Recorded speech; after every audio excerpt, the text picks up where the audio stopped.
So for today's program is titled Healing Through Abstraction. We're going to discuss how the expressive possibilities of abstract art can help one heal from trauma. And I'd like to ask the audience here, if you have a moment, to share with us in the chat some of the creative practices that help you heal, whatever those might be. To discuss this really pertinent topic, we have artist Hernease Davis with us this afternoon. Ernest Davis is on faculty at the Visual Studies Workshop and has served as a visiting lecturer at ICP Bard, where she led a course exploring empathy through art practice. Based in Brooklyn, Ernest is a current Shift Artist in Residence at the Elizabeth Foundation for the Arts in New York City.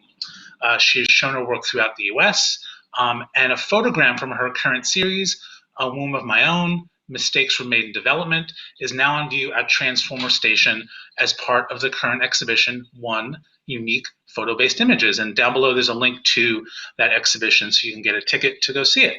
Hernease, welcome. It's great to have you. It is so wonderful to be here. Thank you so much for asking me to be a part of this. Great. We're really happy to.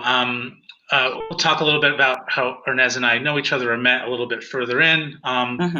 We're going to have a conversation about 30 minutes about Hernease's work and some of her influences in our collection. After we'll answer some of your questions. So just looking here at some ways that people heal, if that's okay. We have some great folks coming in from Ohio, but also far and wide, I think.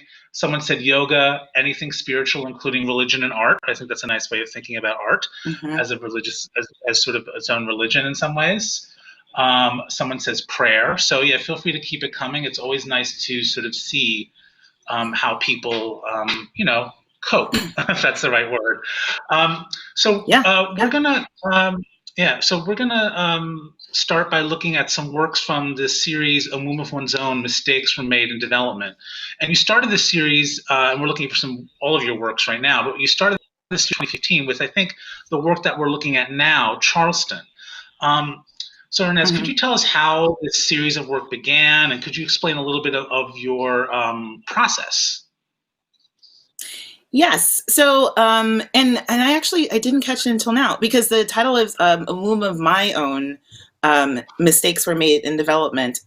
But so sorry. Also, no worries at all. Because I'll talk about that later too, about the title. But in terms of using that word cope, that's definitely what I would use when talking about this particular image and the whole womb series together, because I began the works to cope with what I call an acutely painful revelation that really, really rocked me to my core. So it rocked my foundation. It was a time of very deep, deep sadness and grief and overwhelming confusion about a lot of things that I thought were true about myself and about my surroundings and about my environment and about, my upbringing, all that stuff. So I kind of went to my art practice to kind of answer this really impossible question of like, what if I could start my life all over again with the care that I needed? And so I intentionally set out to practice doing that and trying to, I guess, attain this imaginary thing, but make it as real as possible within the realms of reality, because I really, really needed it. I was like, I really need to start over again, but I can't. So let's just see how close I can get to it through this creative process. And so that meant I purposefully had to set out to make work that was relaxing to me, that was comforting, and where I felt safe and taken care of, and taking stock of how I'd been coping. So so that's a mixture of photography, because I love the medium, and I would go on walks and do these emotional photographs, just kind of taking photographs and taking images as a way of relaxing myself. So sound and crochet. And so in particular with Charleston is a very important piece in this series, because it's everything is under the series title. I would say the photograms in particular, and a lot of the works we'll see before, are all under the series titles of A Womb of My Own, Mistakes Were Made in Development. That's a parenthetical sign that I'm making with my arms. But this one in particular is the only one that has a name and not a number attached to that, because it was in direct response to my the unimaginable grief. I've never felt it was a very strange kind of grief in response to the massacre at Mother Emanuel Church, which is a historic AME church in Charleston, South Carolina. And I grew up AME. And so growing up African Methodist Episcopal, and having that happen during a year where there was a lot of violence against Black people in particular, I had already been in this process of using my art practice as a way to cope with these emotions. But this was something that wasn't in direct relation to the impetus for the series. But it was a way of implementing and using what I had learned. So what you'll see is, and in Charleston, at the very top right and top left panels there's a little bit of white up there, because while I was on the paper, I actually was doing a yoga move. So I was sort of like, let's just hit child's pose.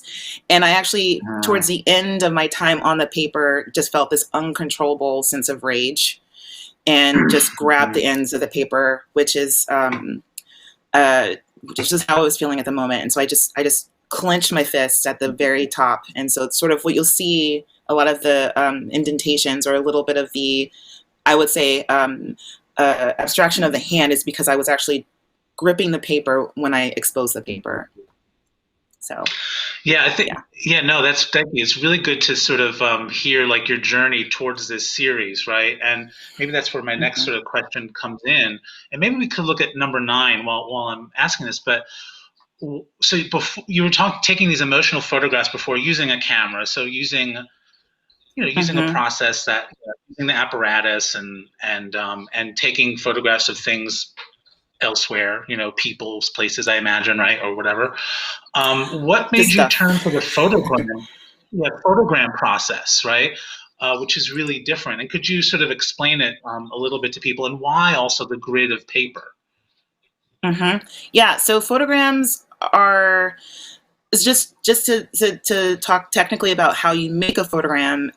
It is a contact print or a contact sheet, and some people will call it a paper negative depending on the substrate. So I'm using paper, and we'll call it a paper negative rather than like a cellulose negative. So you just take a photosensitive piece of paper, and in my case, I'm taking darkroom paper that you would just buy from a photo store, and you place an object on top of it and you expose it to light. So whatever the object is touching will be white or whatever color the substrate was, and not exposed to the light, and whatever is not covered by the object turns on that spectrum of what do you call it, shadows, so black. So with photograms, you can see here, I'm the object.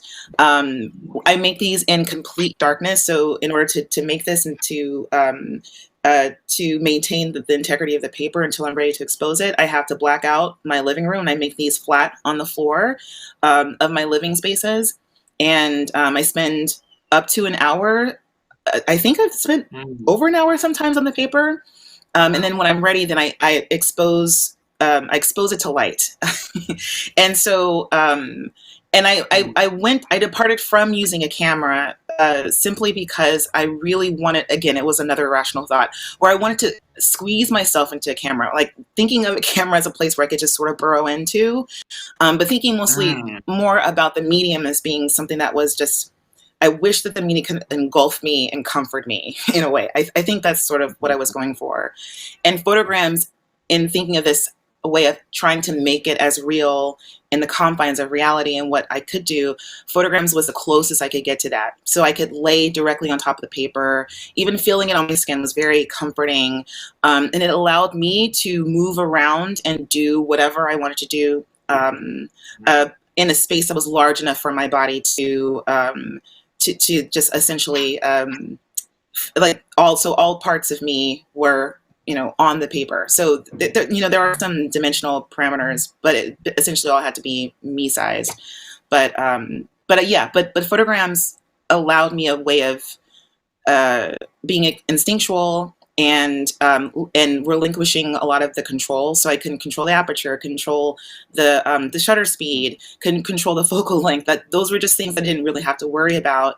And so it's this intellectual control of the process that I felt at the time it was just kind of nice to sort of just let that go and make room for other things. So Yeah, no, that sounds really, I think of all those choices and all those sort of rules that guide the making of a photograph, right?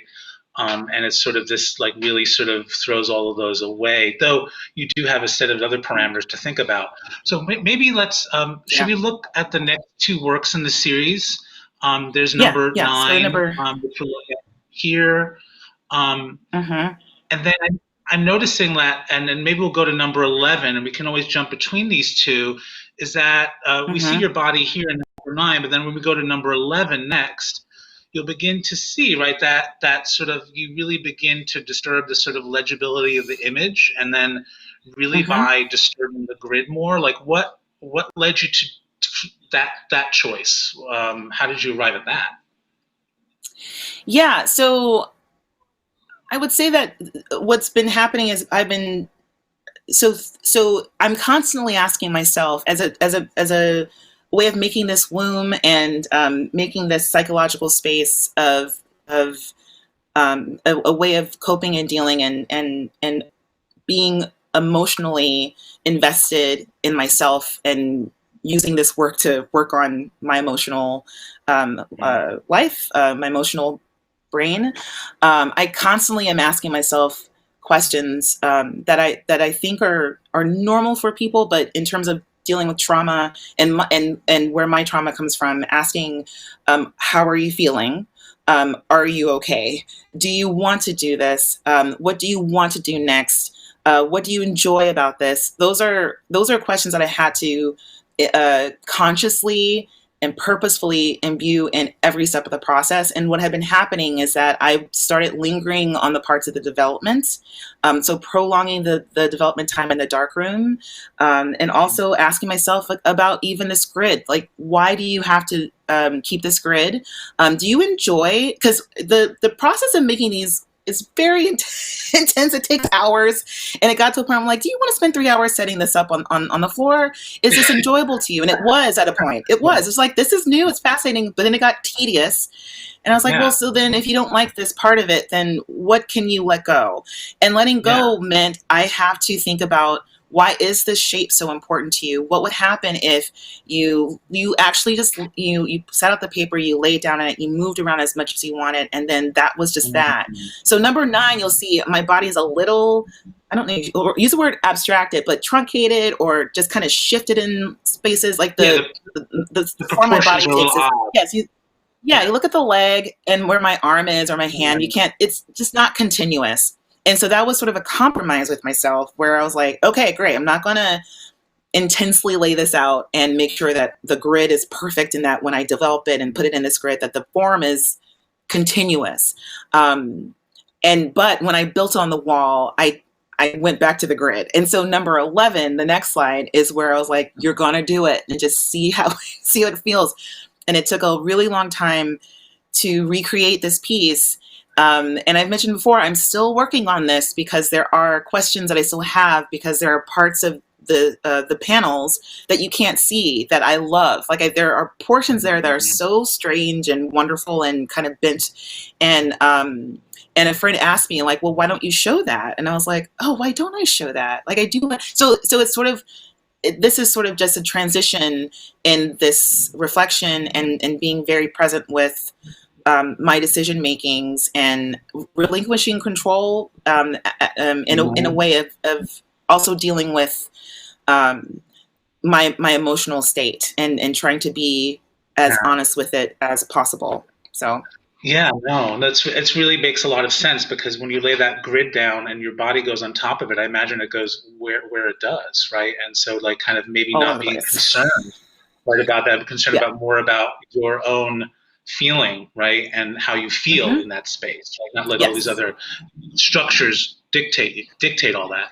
So I want to move on Yeah, for because this, that's because where we've my got. mind actually goes. So Yeah, no.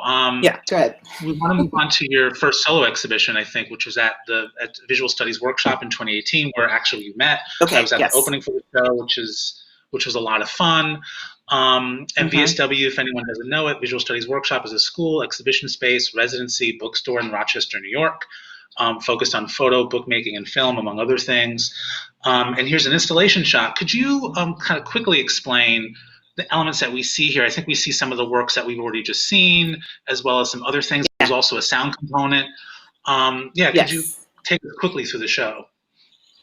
Yeah, so you're seeing on that back wall 9 and 11 on the black painted wall back there, and the other photograms along the right hand side. But in the center, you're seeing another component of the series where I incorporate crochet, and crochet is something that I learned from my aunt Irene, and a couple of times, it was a summer activity, but it's something that I've been using in my life to sometimes I crochet on the subway sometimes, because riding on the subway in New York can be anxiety provoking. So again, questioning, is this a part of the work? Is this something that I can incorporate, and trying to figure it out? But so this middle piece is actually an arm crocheted blanket piece.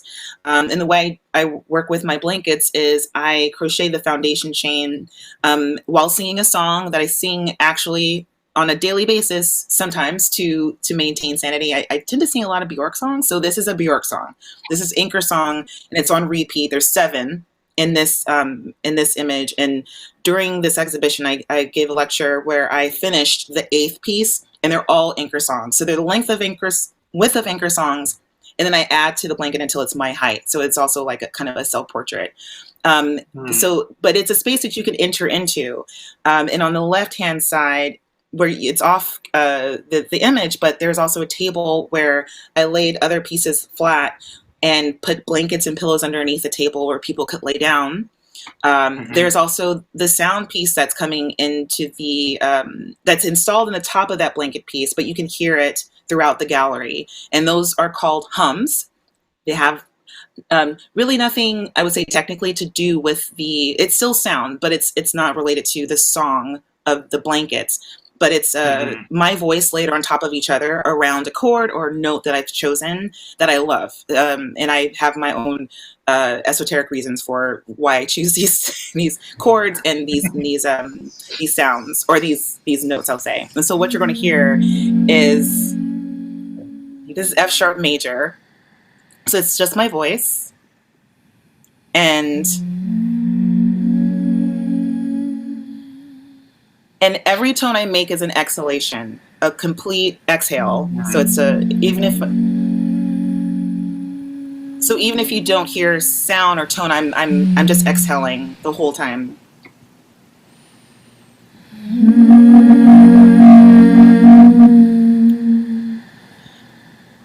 And so this one I made especially for this exhibition.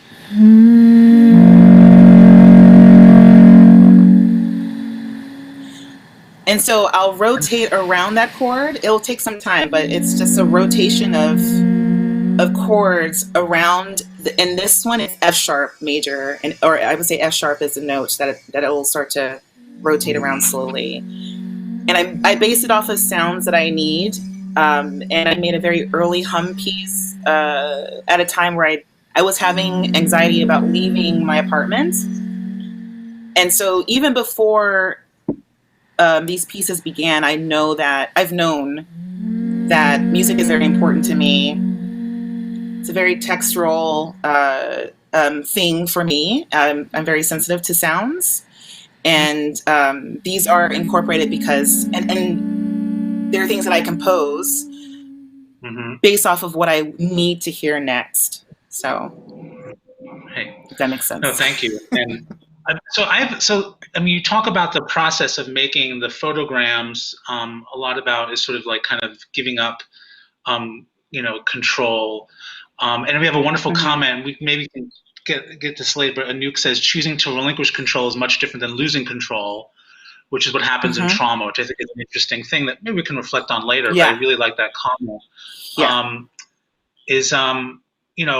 You relinquish control in the making of the objects, but in producing this sort of exhibition, you have control over the entire exhibition space, right? And so what was that like for you to have this at play, and what was your intention for the viewer to experience, right, now that you have this control, right?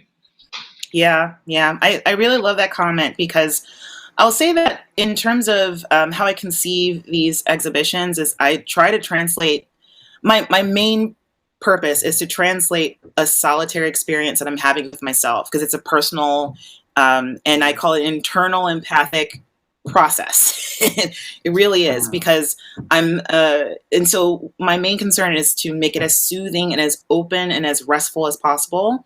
I'm not trying to so in terms of like how things are exhibited, there of course are some formal decisions that I make. But in terms of just like a feeling that I'm trying to provoke, or even a conceptual thing that or idea that I'm trying to evoke, I'm mostly trying to share. I will say I'm sharing. So, and one way I do that with the images, I made a concerted decision very early to not show this with glass or frames. Everything is using a hinging process on the wall that allows the fiber paper to bend and mold itself to the environment. But also, I want you to see the marks that my body made while I was on the paper. And I also want some elements in the exhibition that allows some touch. I don't want you to touch the images. I don't want you to touch the photograms.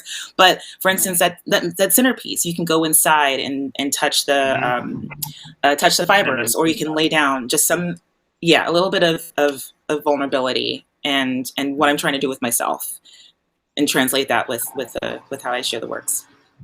Yeah, I'd like to pick up on that. You talked about this internal empathic process, and maybe we can move on to the next image, which is one of the works that was on the table that you referenced, which is from a series called Bear With Me, where you sort of combine the crocheting element with the photogram process. And what I remember, and I in our conversation preparing for this, I did lay on the ground, right?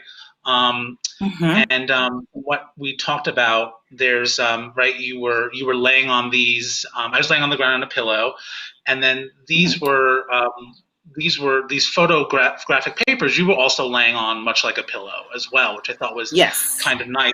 So I was sort of maybe mirroring as a viewer your process. So maybe my question is then.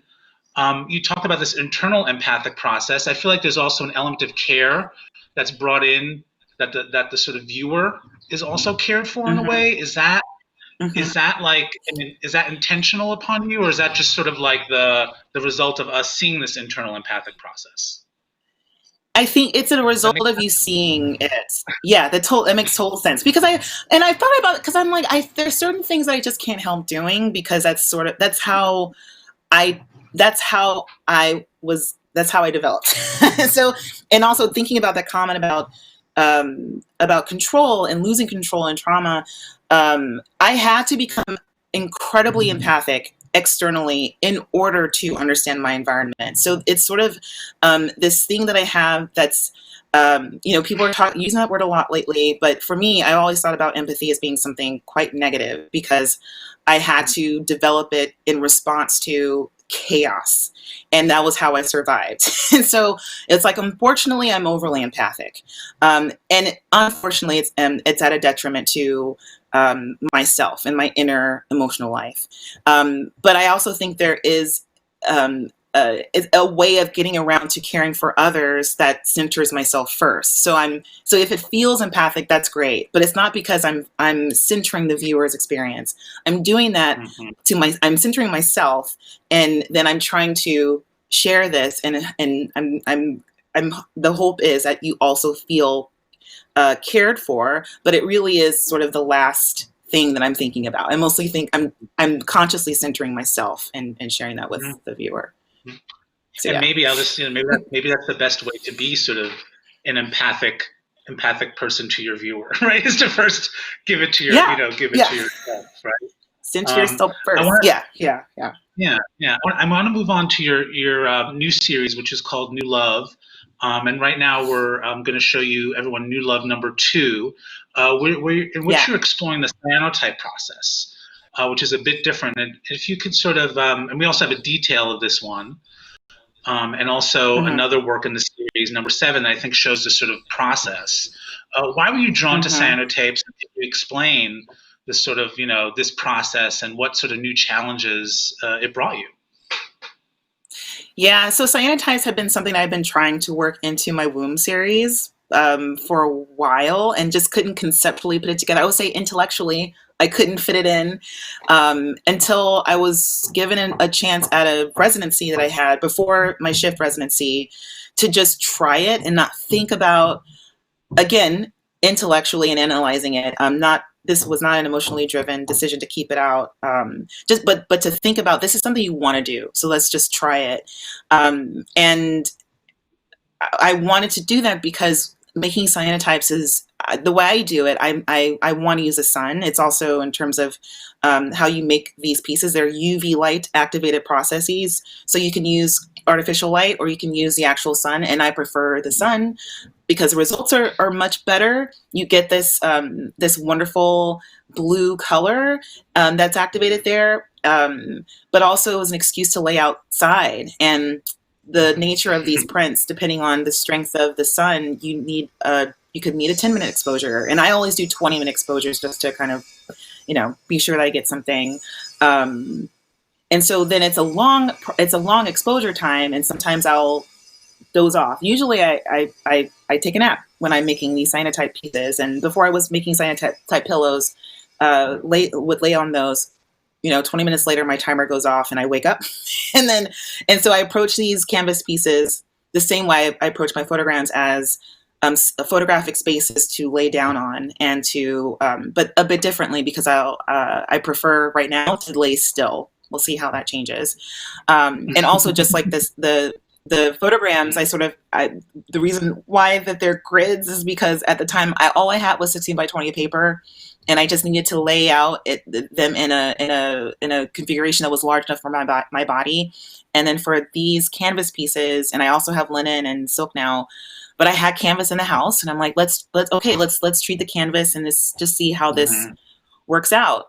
And then also with the development process, I've been prolonging my development time in the darkroom with the photograms and with cyanotypes. I wanted to also explore that as well. And it just kind of, is presenting me with some interesting results. Yeah. And is that what we're seeing here in number 7? Are we seeing the same work sort of get further developed over time as you expose it further to the sun? No. So on the left-hand side, it's fully exposed. It's gone through its 20 minutes. But what you're seeing is I'm selectively developing it. So sometimes I'll use like a paintbrush, or I actually have been using textile pieces dipped in developer. And to develop these, it's just a very simple, like non-toxic process. But it's a very slow one that I'm choosing to use. And on the right-hand side, you're just seeing the shift in the values. So there's still some parts of that canvas that are not yet, and then you're seeing the blue color as what's been hit by the developer over time. So this is like, I think this transition might be like a month. Wow. So like this is one, say day 0, and this is like day 30 on the right. That's really, really fascinating. So we have so many great questions and comments coming in. So I do want to, but there's one last maybe question I have about your work, and then maybe we can move on to looking at least one work from the CMA collection. And that has to do with this sort of embrace of experimentation, like for example, these works, you're using canvas, you're just breaking the rules, right, of photography. Or maybe that's the wrong way to think about it. But what does this experimentation do for you? Is embracing the chance effects of material and process a healing act for you? I would say that it is. It's healing, and it is immensely challenging. So again, that idea of relinquishing control, some of that is me doing it consciously, and some of it is the process not letting me have control in a way, and me having to deal with what that means when my instincts kind of butt up with what I've kind of set up for myself in terms of this. And I would say, particularly with these cyanotype pieces, I didn't know what would happen if I decided to take a month to develop a cyanotype. And what has happened is, my body is on there. So if I had developed it a little bit earlier, then you would see the outline that I made while I was laying down on the canvas. And you can see here, like, there are certain parts of the canvas that have been eaten away because of other experiments that I've done, and in trying to get to the original image of myself. And I'll never get to there, and having to just sort of reconcile my being uncomfortable, my discomfort with that, but also with this thing that this is what you're going for, and that healing and healing from trauma is not easy. And this is sort of like an example of the challenges and sort of the ups and downs of it. It's a lifelong thing, and sort of this is a wonderful example, or I guess maybe metaphor for being confronted with that. This not always incredibly soothing. It is challenging, but what I'm challenged here is sort of up against my new person, like who I am now.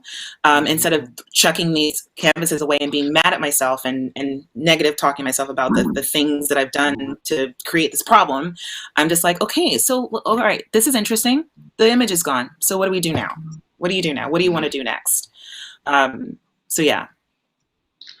Yeah, and it's like, yeah, you're kind of really getting rid of all those sort of those sort of restrictions, right, that were put on yourself. But at the same time, restrictions do help you be creative in a way, right? You have to choose like the material, so it's an interesting back and forth. Maybe we only have time to look at one work from the collection, but Hernease, I'm going to give you the choice. Okay. We talked about Rothko, we talked about Sam Gilliam, we talked about Lorna Simpson. Is there one work that you want to talk about, from our collection, as thinking about who you look to that's particularly inspirational in a way? Yeah, this is so hard because I could talk about them for such a long time. I'll say, okay, really quick about. Can we quickly with Lorna Simpson, and I chose this work because in terms of Lorna's work, it's mostly about her process, and a question she asked me a long time ago in response to an image that I'd made, or something that we were in the middle of a conversation. She was asking, like, what is this thing that you're making? Why does it have to be a photograph? And it floored me because I was just so tight in on the medium. And why would I think outside of this? Do you mean a video? And she was like, no, no, just saying, like, why this medium? Why this substrate? Or why this form? And in thinking about the different ways in which she works within her practice, it was something that I'd known in terms of her work, but being asked that as a maker and as someone who's just very I love photography, and it's like, what? It just kind of helped me break away with this material, and being so, I don't know, I call the word jealous of photography in a way. I don't know what the word with that is. I mean, I can see that. I can see like how that drove you, because I mean, she's challenging, representation in her work. So she's already sort of like pushing, like, I mean, this is just one work that we have in our collection where obviously there's a figurative association, but there's not a figure there. And then also in other works that are not in our collection, she's printed on felt. So she's really expanded like what that material of photography is, right? If there's another person, and maybe just for literally 30 seconds, who would that be? Is there someone else? I'm gonna, oh man, it's so hard. So, okay, let's just go to Sam Gilliam. Could we do that? Great. Yeah, because I think this piece is so beautiful, and I love encountering Sam Gilliam's work. I think it's a detail of yeah. Because I can talk about Rothko in the same sense. Abstract expressionist art makes me cry, and I have no idea why. And I don't want to know. I don't want to explore anyone's biographies. I just love this inherent emotional response that I have to them, because it's something that I don't particularly have with painting. As someone who's like a photographer, there is this wonderful energy that comes from it that is always mystifying to me. And I love that element of, I don't know why, but I just enjoy the feeling.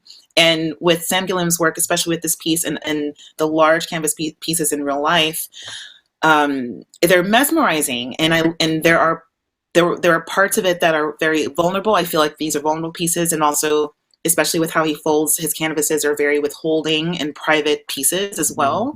And this withholding and this privacy is something that I deal with in my work.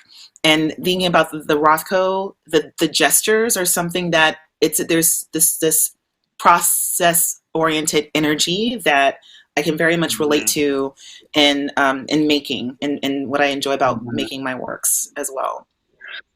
So hopefully that was 30 seconds. No, I agree. We just had someone, Natalie, say, I'd love to hear Ernest Davis talk more on art from the collection. Take all the time. Well, maybe, I don't know, maybe we can maybe we take that as a prompt, Natalie, as a question.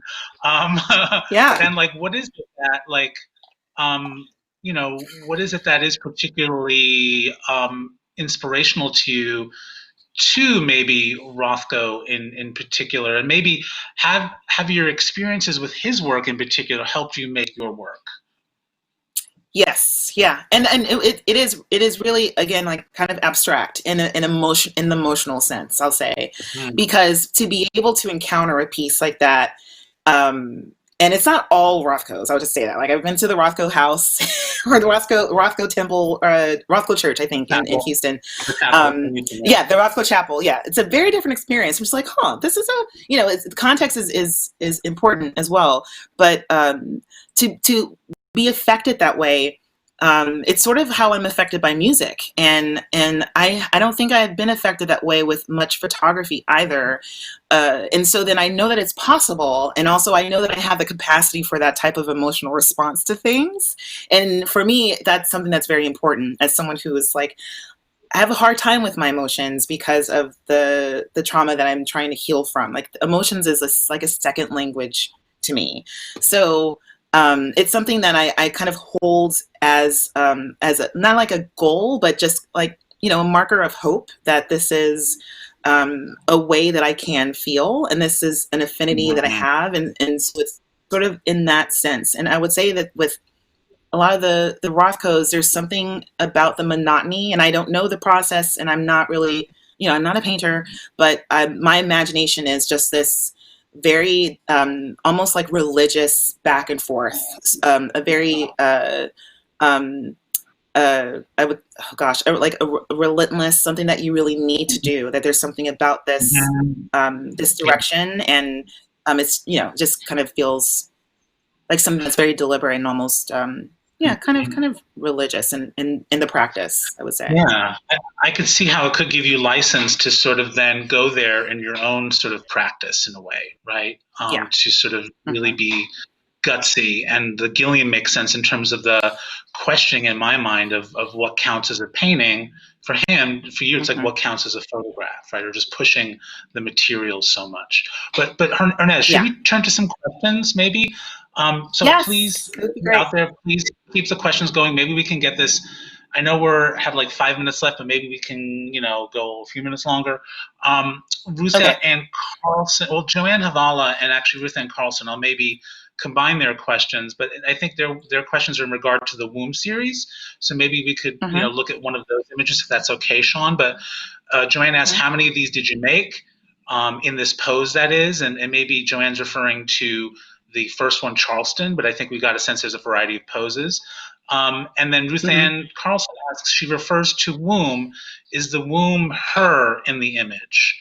And I think that's a prompt to, maybe unpack some things around the series for a minute or two. Yes, thank you so much for asking that. No, the womb is the art practice. It is the space. And I don't see art, I don't say art practice in terms of medium or studio or location. It is purely, it's an imaginary, psychological, and also physical space. So when I say womb, and that's why there's a whole story about how I came to that based off of the Virginia Woolf novel, but there's a conversation that I listened to on NPR about the freedom that's expressed in that particular essay. And so this womb is something that I'm constructing for myself. It's a way of undoing a lot of things, and it's a way of starting over in a sense. So it's not me, and I also know that sometimes people associate these with sonograms. That's just, I think, an aesthetic approach to it, and I agree that they do come off as looking that way for people in terms of an association, but the womb is this psychological abstract space that I'm constantly building. So it's an ongoing thing that I'm making for myself. Right. And Joanne has, Does that I make guess, a sense? follow-up that she does each is an original, but do you do more than one, I guess, in that pose? There's only one in that pose because it takes so long.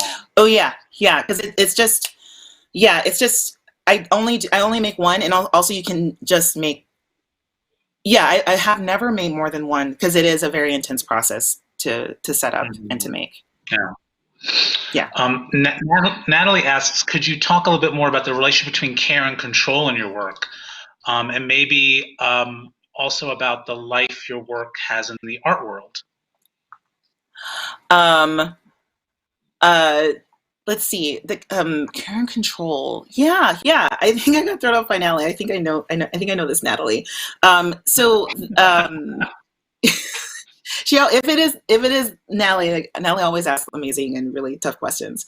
But yeah, I think with, there's comfort in control for me, but the comfort was there because I needed it in a time to protect myself. And so, but what has happened is that the control I saw was really going against the things that I thought I was doing. Like I thought I was relating to my viewers, or I thought I was relating to my fellow artists, or I thought I was relating to myself. But really I was withholding, and it was along the lines of the things that I learned to do in order to survive. But when it comes to my artwork, my practice, and relating to people in my community, or my hope to communicate with other people and to relate to other people, it really was holding me back, and it was restricting me from the beauty in, for instance, the mistakes, or the beauty in messing up, or not over planning. So yeah. And what was the last part of the question? There was another part. Oh, and maybe also about the life your work has in the art world. Yeah. I think it has been challenging because VSW is the first place where I was given carte blanche to incorporate other parts of the series. It's a photo-based medium, but so sorry, every time I say, sorry, yeah, it's a photo-based medium, but and it's photo-based because it's based with me, and I want it to be, in a way, and I love photography, and that's sort of where these things have sprung from. But it's hard for people to see how other things were incorporated. At the core, it is my incorporation of me and what I do to take care of myself, so it makes sense. It's cohesive. But I think in terms of the way it is, it's not a typical photograph. It's really hard to categorize it. So in terms of placing it in a context of a medium, and also I think as a Black woman making these works, it's been a challenge, and been very quite difficult in how to translate what I'm actually trying to do, or how people want to categorize the work. So I mean, I know we're sort of like running low on time, but a colleague of ours, Tolu, asks, I so connect with the idea of developing empathy from chaos, but not for others. I've never been able to describe it. I hate that part of me. I hate that openness of heart that is constantly traumatized and open to danger. Have you ever tried to turn off the empathy? Oh man. Oh, that's so interesting. I have not. Maybe yes. I'll say yes. In terms of questioning and being very conscious about where I am doing the thing that I didn't know. So I didn't know that I was being overly empathic at a detriment to myself. I didn't have that language to understand that I was ignoring, and also I would say suppressing and repressing a lot of emotions in order to deal with stuff. So now that through therapy, wonderful, I have an amazing therapist, through therapy and through a lot of work, and through this work, I'm aware that I have the capacity to do that. And so instead of being overly empathic to others, I know now to kind of reel it back in. It's very, very difficult. I'll say that COVID has been incredibly difficult in dealing with that, and knowing how to balance care for others without going or reverting back to this role that I used to play as the person who was caring the most and who was called to be the most caring for others, with others who just kind of don't care. And so I would say the awareness is there, but also in an understanding that that's sort of my natural tendency, and it's going to be a lifelong thing to I can't help but be empathic, but I can work on how I use that. Do I turn it in and make sure I'm okay in doing this? And if I find myself doing it the old way, being okay with forgiving myself, where I'm like, okay, this is just sort of the way, and you now know that this is hurtful. So let's use your new skills in dealing with that. If that makes sense. Hopefully that makes sense. I think it does. Tolu says therapy, heart, same. Anyway, that's yes, a wonderful. Therapy. There's some more questions, but I know we're already, a few minutes over. I'm thinking about everyone's capacity, not only us, but also the people that are behind the screen. So I think we'll wrap up. But Hernease, I want to thank you so much for joining us this afternoon. There's so many more things that we could talk about, and we can talk about maybe outside of this, and there'll be more of these things, I have a feeling, someone, with your work. So people follow Hernease, please. Please. And thank all of you out there for joining us. Desktop Dialogues has been made possible in part by the National Endowment for the Humanities, Exploring the Human Endeavor. Thank you, NEH. And we actually have my colleague, Kijo Lee, who's going to share some information about next week's Close Looking at a Distance program. Kijo, hey, how are you? I'm great. Thanks, Andrew. And Hernease, as someone who has fainted in front of a Rothko, I feel you. So personal practice of abstracting her body as a means of healing that Hernease has beautifully described in today's desktop dialogue is both new in process, but also not so new in conception. So in the next Close Looking at a Distance, we'll take an interactive look, guided by me, at several works from the permanent collection that exemplify artistic strategies that, as a means of catharsis or protection, remove or refuse viewers access to a figure. So join me next Wednesday at noon on November 11th for CLAD, Removal, Refusal, Release, Abstraction, and Catharsis. Thanks so much, Andrew and Hernease, for that wonderful conversation. Thank you. And I'll say this, thank you. Both Hernease and Kijo were poll workers yesterday, so thank you both for your civic duty after doing all of that. So thank you. Our pleasure. Yeah, so those of you out there, if you want to explore more of the works in our collection, visit CMA Collection online. If you want to know more about Hernease's work, there's links down below, as well as the show Transformer Station. And if we didn't get to your question during the program, and if you have more, you can always go to ArtLens Ask on the CMA website, and someone will get back to you with an answer. There's a link for that below too. So thanks again, everybody, and enjoy the rest of your day.